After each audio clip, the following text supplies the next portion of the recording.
BPL এ fixing রোধে কঠোর হবে ইন্টিগ্রিটি ইউনিট, নজর রাখবে ক্রিকেটারদের উপর, খুঁজবে মালিকদের অর্থের উৎস। I know what I'm doing when I investigate allegations of corruption. They take a long time. I do it thoroughly. I do it properly. I follow all the correct procedures. যুব বিশ্বকাপে স্মরণীয় পারফরমেন্স করে দেশে ফিরল যুব hockey দল, বরণে কমতি না থাকলেও মেলেনি অর্থ পুরস্কারের ঘোষণা।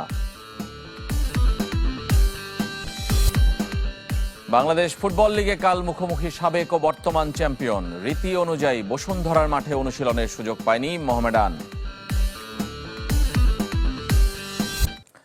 বিপিএলে ফিক্সিং রোধে কঠোর অবস্থানে বিসিবির স্বাধীন ইন্টিগ্রিটি ইউনিট। 6 ফ্র্যাঞ্চাইজি থাকবে কড়া নজরদারিতে। মালিকপক্ষের আয় ব্যয়, অর্থের উৎস খতিয়ে দেখবেন বলে জানিয়েছেন এই ইউনিটের প্রধান অ্যালেক্স মার্শাল। বিপিএল নিলাম থেকে বাদ পড়া ক্রিকেটারদের ভবিষ্যৎ নিয়েও কথা বলেছেন তিনি। সে ক্রিমিনাল না, দ্যাট ইজ অ্যাবসলিউটলি রাইট। আমি একটু কথা বলি। অ্যালেক্স মার্শালের সংবাদ সম্মেলনে উত্তপ্ত আবহ। সাংবাদিকদের প্রশ্নবাণে জর্জরিত ক্রিকেট বোর্ডের নতুন স্বাধীন ইন্টিগ্রিটি ইউনিটের প্রধান। মূলত পুরনো দুর্নীতিতম ইউনিটকে ঢেলে সাজানোর প্রয়াস, নাম বদলে নৈতিকতা কমিটি করা। অত এটার ইন্টারপ্রিটেশনটা রাইটলি হয়নি।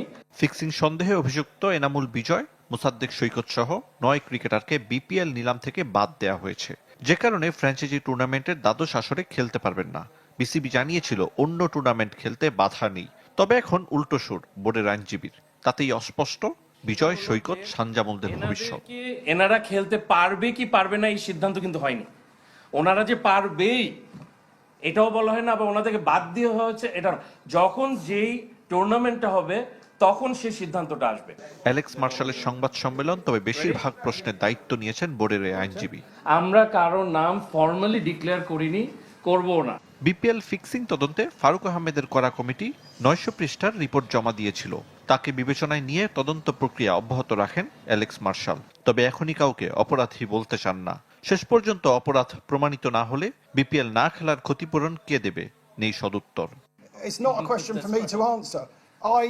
এ প্রশ্নের উত্তর আমার কাছে নেই। বিপিএল গভর্নিং কাউন্সিল আমার কাছে জানতে চাইলে আমি শুধুমাত্র পরামর্শ দিয়েছি। এটা তাদের উপর নির্ভর করছে তারা কি পদক্ষেপ নেবে। ফিক্সিং রোধে বিপিএল এর ম্যাচ রেতে ক্রিকেটার, কোচ ও কর্মকর্তাদের মোবাইল ফোন ও স্মার্ট ওয়াচ ব্যবহারের কঠোর বার্তা দিয়েছে আইইউ। কেননা অতীতে নিয়ম ভাঙার কথা উল্লেখ করেছেন অ্যালেক্স মার্শাল। এবার 6 ফ্র্যাঞ্চাইজির উপর রাখবেন বাড়তি নজর, খতিয়ে দেখা হবে মালিকদের অর্থের উৎস। The hotel environment is very interesting. Ariful Islam, channel 24, Dhaka. অধিনায়ক হিসেবে জাকের আলীকে পছন্দ নয় নোয়াখালী এক্সপ্রেসের। প্রয়োজনে বিদেশি ক্রিকেটারকে নেতৃত্বের ভার দিতে চায় বিপিএল এর নবাগত দলটি। এদিকে ব্যাচেলর পয়েন্টের কাবিলা খ্যাত অভিনেতা পরিচালক জিয়াউল হক শুভেচ্ছা দূত হয়েছেন দলটির। গুঞ্জনটা আগে থেকেই ছিল, নিজেদের অফিসিয়াল পেজে ঘোষণাও দিয়েছিল। তবে আনুষ্ঠানিকতা সেরেছে বিপিএল শুরুর সপ্তাহ 2 আগে। নোয়াখালী এক্সপ্রেসের শুভেচ্ছা দূত হলেন আলোচিত নাটক ব্যাচেলর পয়েন্টের কাবিলা খ্যাত অভিনেতা পরিচালক জিয়াউল হক পলাশ। যেটাই হোক কাপাই দিতে হইব, ফাটাই দিতে হইব খেলি। তার বাড়িও নোয়াখালী, তাই দলটির প্রস্তাবে না করতে পারেননি। প্রথমবার অংশ নিয়েই চমক দেখাবে বিশ্বাস নাটকের কাবিলার। বিপিএল এ নোয়াখালী এক্সপ্রেস যুক্ত হয়েছে এবং যারা ক্রিকেট উন্মাদনার সাথে সবসময় নিজেদেরকে শরিক করেন তারা ব্যাপারটাকে পজিটিভলি নেবেন, নোয়াখালী টিমকে ইন্সপায়ার্ড করবেন। নোয়াখালী দলে তারকার অভাব নেই, তাই অধিনায়ক কে হবেন তা নিয়ে প্রশ্ন ছিল। অন্তত জাকের আলী যে হচ্ছেন না তা নিশ্চিত। মালিক পক্ষ স্পষ্ট জানিয়ে দিয়েছেন জাতীয় দলের এ তারকাকে অধিনায়ক হিসেবে পছন্দ নয় নোয়াখালী এক্সপ্রেসের। জাকের আলী অনেককে আমরা অধিনায়ক হিসেবে আমার পছন্দ না, যেটা বাস্তবতা। আমি জাকের আলী অনেকের থেকে আমি চাইবো নবীকে নিয়ে, কুশল ম্যান্ডিসকে। আমরা আমাদের টিম ম্যানেজমেন্ট আছে, আমরা চেষ্টা করবো তাদেরকে নেওয়ার। বিপিএল শুরু হলে আরো চমক দেখাতে চায় নোয়াখালী এক্সপ্রেস। বিদেশি বড় তারকার দিকেও নজর আছে তাদের। সিলেটে যাবার আগে ঢাকায় অন্তত 2 দিন অনুশীলন করতে চায় নবাগত দলটি। উন্মোচিত হলো যুব এশিয়া কাপের ট্রফি। অনুষ্ঠানে উপস্থিত ছিলেন অংশগ্রহণকারী সব দলের অধিনায়ক। অফিসিয়াল ফটোশুটেও ব্যস্ত ছিলেন বর্তমান চ্যাম্পিয়ন বাংলাদেশ দলের বেশ কিছু ক্রিকেটার।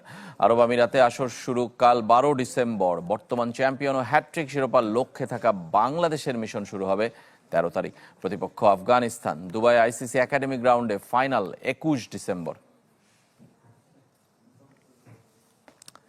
নতুন ক্রীড়া উপদেষ্টা হলেন আসিফ নজরুল। আসিফ মাহমুদ সজীব ভুঁইয়া পদত্যাগ করায় এই মন্ত্রণালয়ের উপদেষ্টার পদ সরাসরি চলে যায় প্রধান উপদেষ্টা ডক্টর মোহাম্মদ ইউনূসের কাছে।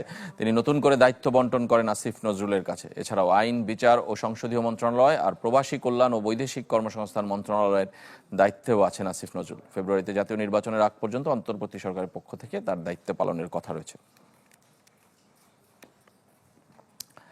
ক্রিকেট বোর্ডের বর্তমান কমিটি এবং বিদায়ী ক্রীড়া উপদেষ্টার বিরুদ্ধে প্রতিবাদ হয়েছে আজ। তবে তারা কে বা কারা কোন সংগঠনের পক্ষে প্রতিবাদ করেছে তা জানা যায়নি। সকালে মিরপুর স্টেডিয়ামের সামনের রাস্তায় জড়ো হয়ে প্রতিবাদ জানাতে থাকেন। তবে সেনাবাহিনীকে আগে থেকেই জানানোয় তারা স্টেডিয়ামে অবস্থান নেন। বর্তমান কমিটির বিরুদ্ধে স্লোগান দেন প্রতিবাদকারীরা। সঙ্গে বিসিবি নির্বাচনে ক্রীড়া উপদেষ্টার হস্তক্ষেপের অভিযোগেও তার বিরুদ্ধে কথা বলেন। নিজেদেরকে ক্রিকেট প্রেমী বিক্ষুব্ধ জনতা বাংলাদেশ ফুটবল লিগের খবর জানাবো। কাল বিগ ম্যাচে মুখোমুখি সাবেক এবং বর্তমান চ্যাম্পিয়ন বসুন্ধরা ও মোহামেডান। কিংস অ্যারেনায় বিকাল 5:30টায় শুরু হবে খেলা। যদিও বসুন্ধরার অনুমতি না মেলায় রীতি অনুযায়ী ম্যাচের একদিন আগে ভেন্যুতে অনুশীলনের সুযোগ পায়নি সাদা কালোরা।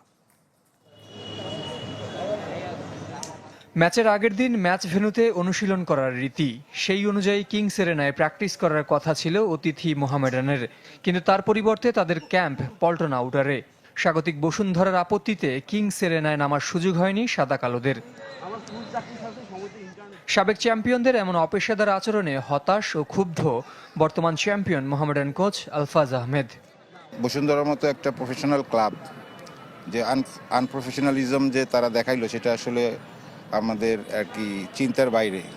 এরই মধ্যে ফেডারেশনের চিঠি দিয়ে অভিযোগ করেছে ক্লাবটি। একই সাথে লিগ কমিটি চেয়ারম্যান ও বসুন্ধরা কিংস সভাপতির পদে থাকা ইমরুল হাসানের সাথে যোগাযোগ করেও কোনো পক্ষের অবস্থান জানতে পারেনি চ্যানেল 24। লিগ কমিটির এবং ফুটবল ফেডারেশনের প্রেসিডেন্ট বরাবর আমরা চিঠি দিয়েছি। এটা তারা কি ডিসিশন নেয় সেটা আমাদের পরের বিষয়, বাট আমরা তো আমাদের প্রস্তুতির একটা ঘাটতি হবে। তো আসলে এটা আমার কাছে মনে হয়েছে যে আসলে তারা মানসিকভাবে তারা আসলে মোহামেডান ক্লাবের পছন্দ করে না। এমনিতে লিগেও সময়টা ভালো যাচ্ছে না মোহামেডানের। 5 ম্যাচে 2 জয়ে টেবিলের 4 চ্যাম্পিয়নরা। 13 পয়েন্ট নিয়ে সবার উপরে অপরাজিত কিংস, যাদের কাছে চ্যালেঞ্জ কাপের ট্রফি হারিয়ে মৌসুম শুরু করেছিল ঐতিহ্যবাহীরা। বসুন্ধরার মাঠে জিতে তাই এক ঢিলে 2 পাখি মারতে চান সাদা কালো অধিনায়ক মেহেদী হাসান মিঠু। ওরা একটা প্ল্যান করছে হয়তো আমাদেরকে। আমরা চাচ্ছি যে আসলে আমরা মাঠের প্রমাণ দেখাবো যে আসলে ওদের মাঠে প্র্যাকটিস না করে আমরা জিততে পারি। আবার প্রথম মৌসুমে প্রথম চ্যালেঞ্জ কাপটা ওদের কাছে আমরা হারছি। আমরা চাবো এটা আমাদের বিগ ম্যাচে চিন্তা ভাবনা করে মাঠে নামবো। ফুটবলারদের পারিশ্রমিক ইস্যুতে অবশ্য সুখবর দিয়েছে মোহামেডান। ব্যক্তি পর্যায়ের পৃষ্ঠপোষকতায় মিলেছে দ্রুতই বকেয়া পরিশোধের প্রতিশ্রুতি।